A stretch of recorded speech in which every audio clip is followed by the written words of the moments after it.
Hello बच्चों, कैसे हो आप? Welcome to online classes of Vidya Aradhana. देख रहे हो, हमेशा आप लोग हमें देखते हो बेटा।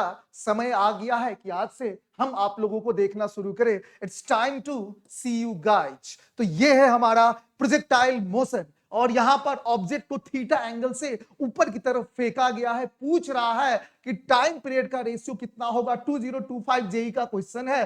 तो हमको मालूम है बेटा, जब हम किसी एंगल के ऊपर फेंकते हैं प्रोजेक्टाइल को, तो जो टाइम ऑफ फ्लाइट होती है वो होता है time to see you and बेटा गाइज।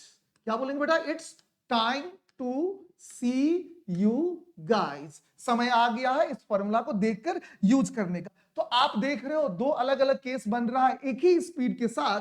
45 प्लस अल्फा और 45 माइनस अल्फा पे फेंका गया है।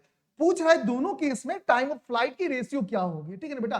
तो दोनों केस के लिए जी की वैल्यू सेम होगी, कट जाएगी, टू भी कांस्टेंट है और स्पीड भी सेम है। तो हम बोल सकते हैं time of flight is directly proportional to जो साइन थीटा है एंगल ऑफ प्रोजेक्शन। तो यहां से हम T1 by T2 is equal to क्या बोल सकते हैं बेटा? साइन। अच्छा, पहले वाला एंगल कितना है? 45 प्लस अल्फा। और दूसरे केस में एंगल कितना है बेटा? Sine 45 minus alpha. अच्छा, साइन ए प्लस बी का फॉर्मूला लगा दे क्या?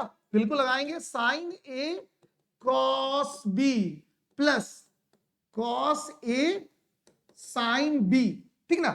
अब नीचे में क्या लिख सकते हैं बेटा? Same to same sine 45 cos alpha minus cos 45 sine alpha. और एक चीज याद रखें बेटा कि साइन 45 की वैल्यू कॉस 45 के बराबर होती है 1/√2, तो कट जाएगी, है ना? तो ये साइन 45 कॉस 45 ये ऊपर नीचे कट गया। अब कटने के बाद ये जो T1 बाई T2 की वैल्यू है ये हमारी आएगी बेटा cos alpha plus sine alpha. क्या आएगा बेटा? Cos alpha plus sign alpha. और नीचे की तरफ आएगा cos alpha minus sine alpha. एक काम करो, ऊपर नीचे कॉस अल्फा से डिवाइड कर लो।